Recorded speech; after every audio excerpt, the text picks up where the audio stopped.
Lahat kayo ito, ipakulong ko sa baba. Nak ng baka. Nagko-cover up kayong lahat. Ha? Bakit? Yung source of information ba yan? Ikakamatay nyo kung kayo magsabi? Sabihin niyo kung sino yung siga na yan na sindikato. At ako mismong aatakin yan. Atakin ko kung sino yan. Kinatakutan niyo.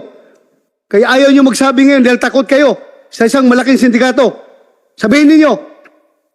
Kami ni Senator Bong-Revilla, kami ni Senator Robin Hood Padilla, kami ang aatakin yan. Mga sibilyan naman kami. Hindi kami makakasuhan ng IAS nito. Hindi kami makakasuhan ng Napolcom. Mga sibilyan kami. Kami ang aatakin yan. Sabihin niyo kung sino yan. Masyado kayong walang bayan. Kanino galing ang informasyon? Bakit kayo nagkandak ng operasyon? Actually, sir, ang information na yan, hindi nanggaling sa IFLD kasi wala naman po akong nare-receive na information tungkol doon. Ang binabanggit ito? Nag-operate kayo na walang source ng information? Hindi, kasi sir, sinasabi ko. Lang na kayo. Sinasabi po kasi sa IFLD galing, sir. Mag-out ka muna. Yes, sir. Please stand up, sir, and raise your right hand. Do you swear to tell the truth, the whole truth, and nothing but the truth in this investigation, sir? Yes, sir. Thank you, sir. Sige. Kayo ang source ng information that led to the discovery of 1 ton of shabu na hawak ni Mayo. Sabi ni Colonel Ulunan, siya ang operating, siya ang chief ng SOU-4A. Sila ang nag-operate. Ang information galing sa inyo. Ano ngayon? Sinasabi nila, sir, na IFLD galing dahil nga sila Sergeant Rebusura, sir. I believe na sila yung pinagmulan ng information, which is hindi naman po nila dineclare sa amin na mayroon silang informant na ganun. Kaya nababanggit po nila na IFLD. Ngayon, nung kinausap ko po yan si Rebusura, kung kanino yung information nanggaling, binabanggit naman niya na ang asset daw talaga ay nasa 4A. So, yun din, sir, puzzle din ako doon. Kaya, ang ginagawa ko... Alam mo, ikukulong ko kayong lahat dyan sa baba ngayon, ha? Puro kayo kasinungalingan.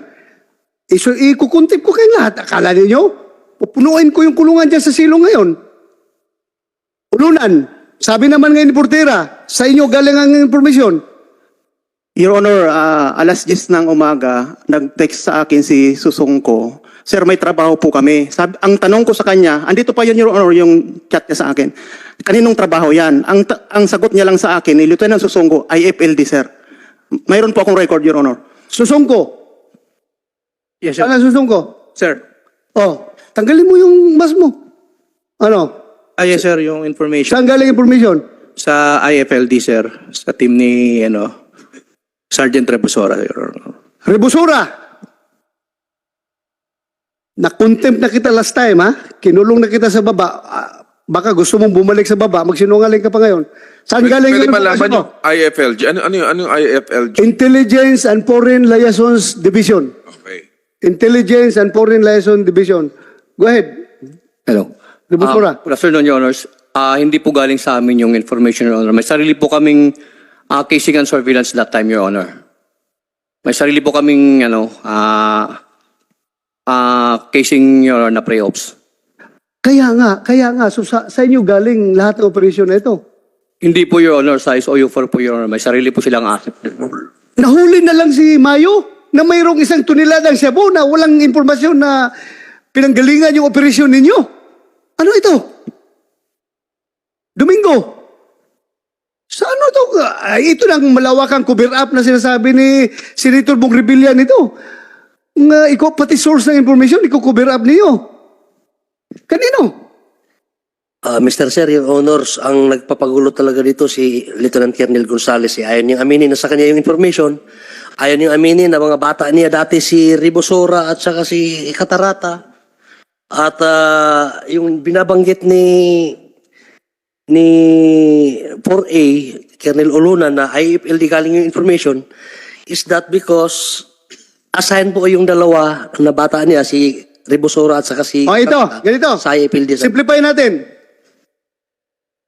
Kayo nag-operate. 4A, di ba? Bakit nga kayo nag-operate? Ulunan.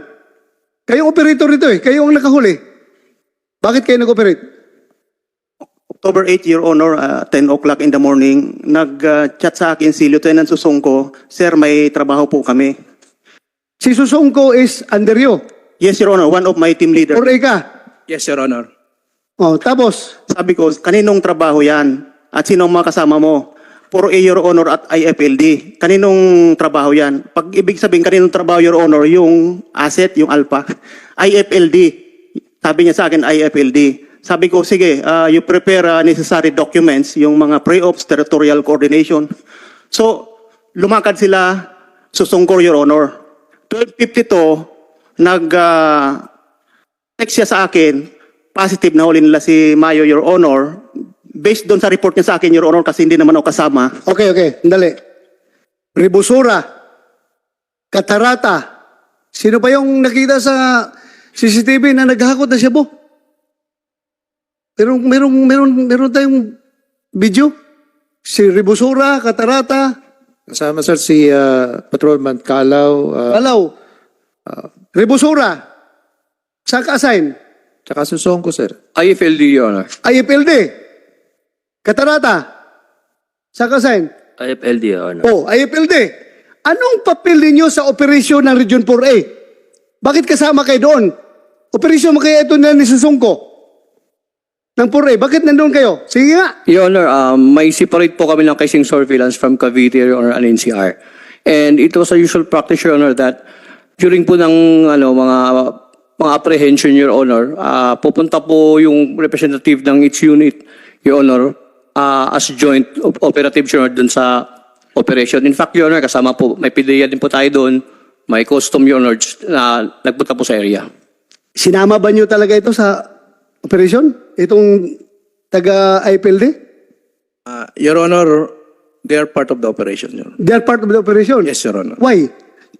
Sir, sa kanila galing yung informant and the information. Andito na naman tayo, paikot-ikot tayo nito ngayon, tapos kayo, ayaw nyo sabihin. Kaya nga, Region 4A ang operative, sa inyo galing ang information, kaya kasama kayo sa lakad na yun. So saan galing ang information nyo? Your Honor, I vehemently deny, Your Honor. In fact, they have their own affidavit of arrest, Your Honor, na nakausap nila po yung informant, Your Honor, prior po sa operation. I don't know, Your Honor, size OU4, Your Honor. Ikaw, nakausap mo yung informant? No, Your Honor. Oh, saan nagaling ang informasyon na ito? Sa IFLD, Your Honor. Sino? Particular na sa IPLD? Sino? Sir, the team of Rebusora, Your Honor. Ha? Team of Rebusora, Your Honor. Sino? Rebusora, Your Honor. Ribusura. Sa inyo galing ang information? Susongko, Your Honor, referring to sa team ko, Your Honor. Ha? Ang refer niya, so, Your Honor, sa team ko, hindi po sa akin, Your Honor. At aside from that, Your Honor, may in-execute po silang affidavit of arrest, Your Honor, na prior po doon sa operation, Your Honor, binirify pa nila yung veracity ng facts na binibigay ng informant, Your Honor, prior po doon sa bypass. So, totoo yan. Yes, Your Honor. O, sino ngayon ang kwan? Sino yung informant na biniverify mo? Sir, yung information, sir, galing po sa IFLD. Lahat kayo ito, ipakulong ko sa baba. Nak ng baka. Nagko-cover up kayong lahat. Ha? Sobrang cover up ninyo. Klaro. Walang maniniwala sa sinasabi ninyo. Nagtutulakan kayo. Mr. Chairman. Yes, Senator Bong Revilla. Yeah, kay General Domingo, sa mga nangyayari na ito ngayon, ano, kasi ako, I'm sure sigurado may nagsisinungaling dito. Talagang ubod ng sinungaling.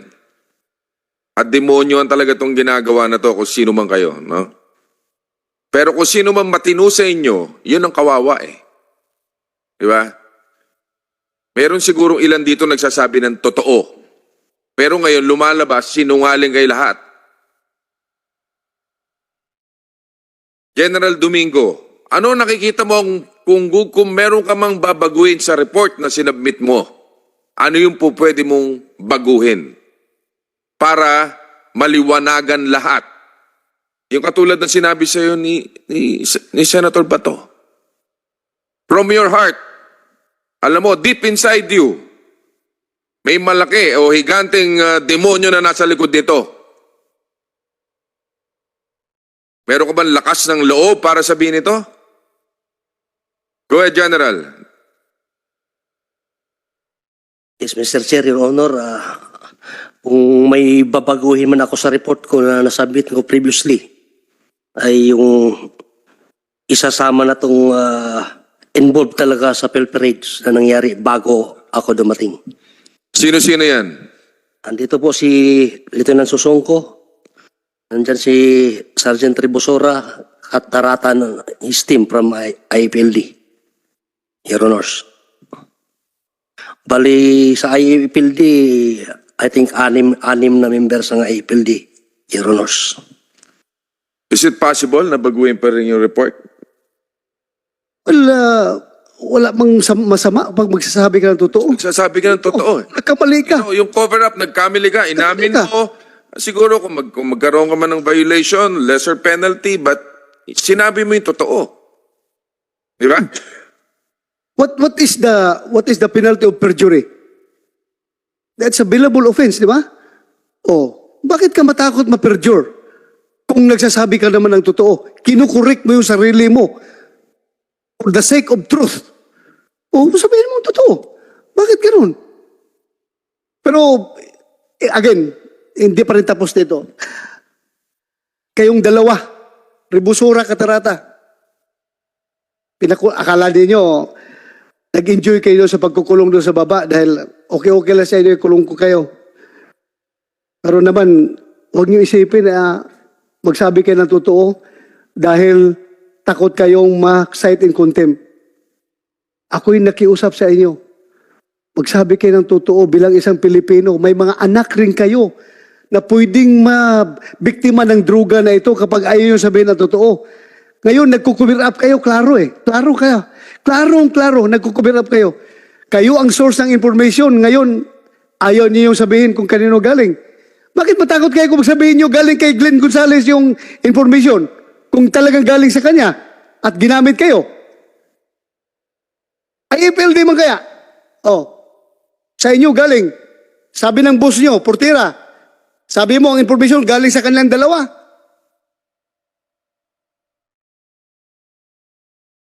Your Honor, ang pagkakabanggit ko po kanina, sinasabi ni SOU4A ng information po ay galing sa IFLD, sa team ni Ribusura. Ang binabanggit naman po ni Ribusura, yung information, yung informant, galing sa SOU4A. Yun ang sinasabi niya, sir. Kaya, yun din, sir, yung tinatanong ko sa kanila, bakit hindi kayo nagre-report, di kayo nagde-declare ng mga information na yan o ng mga asset ninyo dito sa opisina? Yun, sir. Talagang nare-reinforce yung theory ng cover up eh. Kayo nagko-cover up. And for that matter, magsisisi kayo nito. Ayaw nyo palabasin ang katotohanan? Tingnan natin. Papasite in contempt ko kayo lahat ngayon. Kung Mr. Chair. bigyan ko kayo ng... Sige, go ahead, Senator Bong Revilla. Siguro, alam nyo, itong ginagawa natin, gusto natin iayos ang institution. Masyadong na-damage ang imahe ng PNP. Nasa kamay nyo ngayon yan ang ikalilinis nito. Pero kung talagang paninindigan nyo yung pagsisinungaling ninyo, wala tayong magagawa dyan. Pero siguradong hihimas kayo ng rehas. At kung sino man yung nasa likuran nito, I'm sure by this time, lumalabas na rin yung kulay niyan. No? Yeah, Mr. Chair.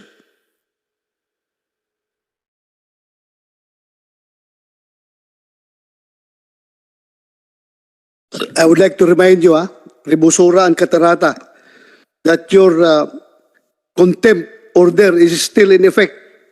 Hindi pa namin yan nalip, yung contempt order nyo. Turn over ko lang kayo sa custody ng PNP para masagot ninyo yung mga tanong doon sa investigasyon ng SITG. Pero still, Andiyan pa rin yung contempt order ninyo. Pag ngayon, magsinungaling pa rin kayo, double contempt na naman kayo. Alam nga naman, lalabas na lang yung isang tuniladang Shabu na walang informant. Ulunan. Your Honor, based sa sinabi ni Susongko sa IFLD nanggaling yung informant at mayroong text message din sa akin si Glenn Gonzales, Your Honor, September 27. Sir, may trabaho po ang tropa. Pakimonitor na lang. So, kanilang galing ang informant dito, Your Honor. Mayroong information sa akin na binigay si Glenn na may trabaho ang tropa. So, tuloy-tuloy po yon hanggang mahuli nga noong October 8. So, napakalinaw naman dito. During first hearing din dito sa Senate, Your Honor, inadmit na rin nila na ang informant through Colonel Portera na IFLD, Your Honor, ang informant. Wala po kaming trabahong malaki, Your Honor. Wala po kaming ganong kalalaking trabaho. So, hindi po sa amin galing ang informant, Your Honor. Gonzales, Yes, Your Honor. alam ko mayroon ka interest talaga ito sa kaso na ito dahil nandoon ka nga. Tumawag ka pa kay Ulunan na mag-usap sila ni Ibanez. May papel ka dito. Yes, Your Honor. Information ito galing sa iyo. Inamin mo nga kanina na ituloy-tuloy ninyo yung trabaho. Nag-usap kayo ni Domingo na tuloy-tuloy mo yung trabaho mo na hindi pa natapos. So ibig sabihin, itong isang tunilada sa Shabu na ito, kasama pa ito sa unfinished business mo na itutuloy mong trabaho. Sir, Tapos ngayon, didinay mo na sa'yo nang galing yung informasyon. sir, yung information, sir, na yan, sir, that one, sir, hindi ko po alam, sir. Sir, nakapagbigay din po ako sa isang trabaho, sir. Pero hindi, sir, yung trabaho na yan, sir. Sir, ganito yan, sir. I was informed by Lieutenant Amirol, sir. Siya, sir, ang nag-inform sa akin, sir, na, sir, actually, sir, mayroon kaming mga Viber messages din, sir. Siya ang nag-inform sa akin, sir, na mayroon nga daw tinatrabaho, sir, sina Sergeant Ribosora, sir. Actually, sir, ang team leader nila, sir, si Sergeant Mananghaya, sir, yung babae, sir. Siguro, sir, mas maganda. Sana si Mananghaya? Siya, sir, ang magsalita, sir. Ngayon, Mananghaya? sir, Andito ka? Mananghaya at si Lieutenant Amirol, sir. Amirol. And Lieutenant Amirol. Lieutenant Amirol, sir, told me, sir, na nag-join nga, sir, yung team, sir, ni na Mananghaya, sir, yung supposed to be hawak, sir, ni Lieutenant Amirol, sir, kina Lieutenant Captain Susongko, sir. As I said, sir, hindi ko alam, sir, yung galit ni Captain Susongko sa akin, sir, dahil nirelieve ko siya, sir, nung time ko, sir, na SOU NCR po ako, sir, nung nilipat ko po siya doon sa SOU 4A. Yun po, sir.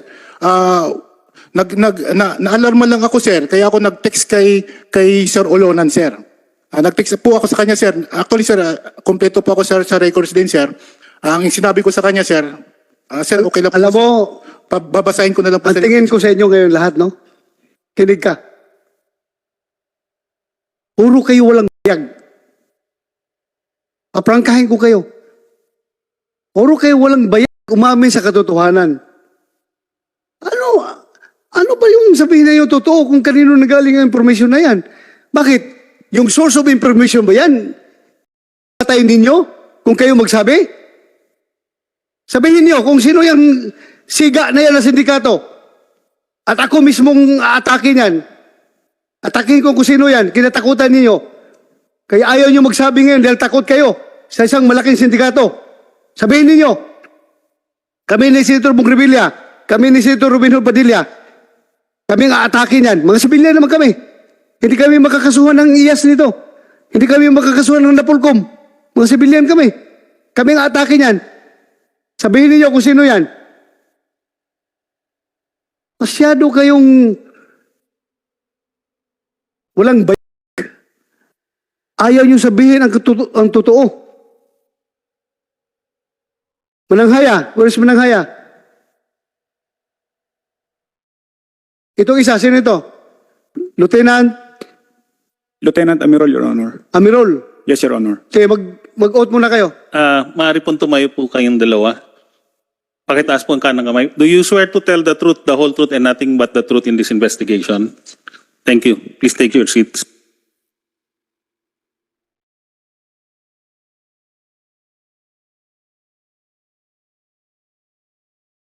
Mananghaya, you are the team leader of Ribosura and And Catarata, Your Honor. Catarata. Yes, Your Honor.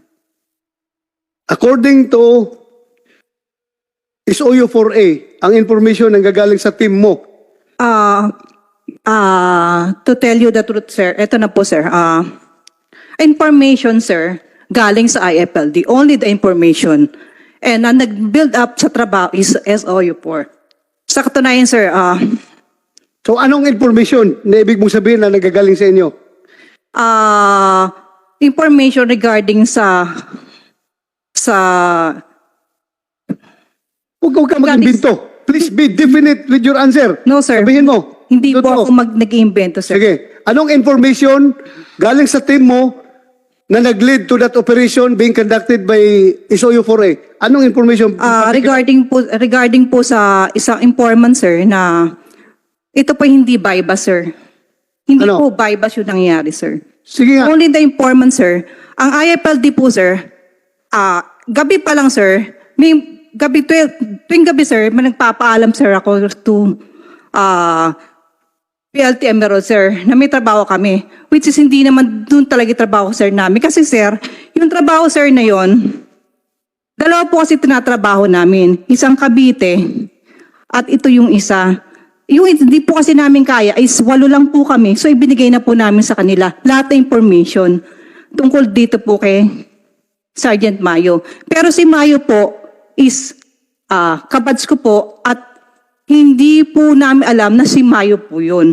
And then, nung time po na yon, mga 12 o'clock ng mga 10 to 11, is nasundan na po nila yung sasakyan ni Mayo, which galing sa Santol. Nasundan po nila yung sasakyan galing sa Santol, sinundan po nila. And then, nakita po nila na doon po sa may parting Abad Santos. Nung nakita po nila, may habit-bit na po si Mayo na paper bag, isang paper bag po. Nung pagbitbit ni Mayo sa paper bag, sinundan na rin po nila hanggang sa nakuha po sa Bandang Bangbang. Bandang Bangbang po. Bangbang, Manila po. Manila. Sige. Mga alauna po kasi may radyo na rin po kasing ginagamit po nun. Bandang Bangbang sa may Santa Cruz, basta sa gawi po doon sa may Santa Cruz. So, anong nakuha po nila si Mayo, medyo para in-interview po nila, kasi tumatawag po ako at nagpapaalam din po. Nung nakuha si Mayo, tumawag po kami kay Lieutenant Amirol na may nahuli po 2 kilo. At ang sabi, si PSSG, Rodolfo Mayo Jr. daw siya. Yun, tinawag ko na po kay Amirol. Si Sir Amirol po, tinawag na po kay Sir Gonzales. Na may huli nga po. Yun po yung pagtawag ni Sir Amirol kay Sir Amirol, Sir. bakit ka tumatawag kay Gonzales na hindi naman siya kasama sa chain of command mo? Ano bang unit mo? IFLD, Your Honor. IFLD. Hindi naman siya sa IFLD assign. QCPD na siya assign. Bakit ka tumatawag sa kanya? Yes, Your Honor. Your Honor, pabulanan ko lang yung sinabi ni Colonel Gonzales. May arrangement po kasi si Colonel Gonzales at si Colonel Portera. Actually po, nag-report po ako kay General Domingo. Dali, arrangement, Colonel Gonzales at Colonel Portera, Your Colonel Honor. Portera. Yes, Your Ano Honor. yung arrangement na yan? Yung arrangement, Your Honor, noong panahon pa po ni General Peralta, kami po yung mga tao ni Colonel Gonzales sa IPLD, sir, na naiwan niya nung pumunta na ho siya ng QCPD. So nakiusap po si General Peralta kay Colonel Gonzales na ituloy niya yung mga trabaho niya na naiwan sa IPLD. Kaya po nagkaroon po ng arrangement na correct po kami magre-report kay Colonel Gonzales. Si Colonel Portera po, sila na lang po dalawa ni Colonel Gonzales ang nag-uusap, Your Honor. So, yung trabaho na yon, itong Shabu na ito, kasama pa ito sa trabaho ni Gonzales? Your Honor, hindi po, Your Honor, actually, Your Honor. Ibang informant po yan, Your Honor. Labas po yan sa informant ni Colonel Gonzales, Your Honor. Okay. Balikan kita Mananghaya. What particular information binigay mo sa 4A para sila ay lumakad? Your Honor, hindi po ako yung nagbibigay na information sa kanya. Sila Rebusora po kasi sila po yung nagkakatawagan din po. So, Busura, anong particular information binigay mo sa 4A?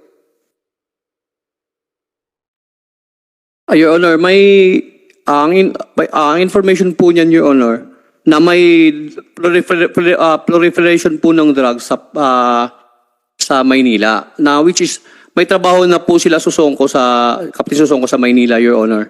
In fact, may alpha na po sila para doon. Siguro, Your Honor, yung information na binibigay namin, na build up nila ng maayos, Your Honor, kasi may casing kami. Information, will you be definite kung anong information sinare mo sa kanila para magtrabaho sila? Your Honor, kasi nung nasa Cavite kami, while conducting casing surveillance, natigil po yung sinusurveillance namin kasi may huli nga po sa Pampanga. So yung Chinese na sa Cavite sa Pampanga, baka nag-join, magkakilala sila. So na-cut off po yung binabantayan namin doon, hindi po gumalaw. Pero yung information na sabi nung alpha namin, sir, ang sabi sa Maynila daw kukuha, which is nandun sila Susongko, baka ito yun, baka yung sa inyo. Kaya sir, since nandun na siya, naka-build up na siya ng location, tsaka yung case build up nila, medyo malapit na sila, kaya nagkasa sila ng bypass operation, Your Honor. Yes, go ahead. Yes. Senator Muna. Nakipag-coordinate ba kayo sa PIDEA before the operation? Alam ba ng PIDEA to? PIDEA? Alam? Recorded. So, hindi ba sinabi ng PNP sa PIDEA na kung sino yung kanilang informant?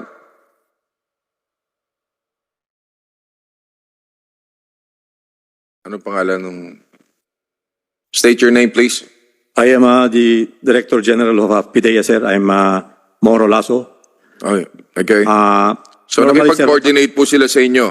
Yes, sir. They just apply for a pre-ops.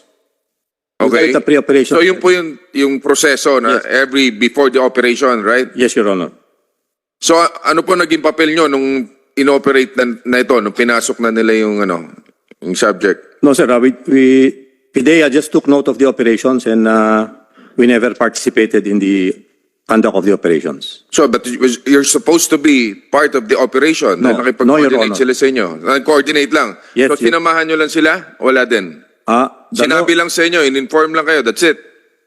The law requires that all drug operations should be reported or coordinated with PIDEA, Your Honor. Reported lang or coordinated. Yes, Your Honor. Not necessarily samahan ng na physically, ganon. Yes, Your Honor. Okay. So, alam ninyo. So, wala po silang binibigay sa inyo na kung sino yung nagbigay ng info sa kanila or anything. Only details of the report, Your Honor, like it's a buy-bust operation. It specifies a general area of the city of Manila. Those details only, Your Honor. So,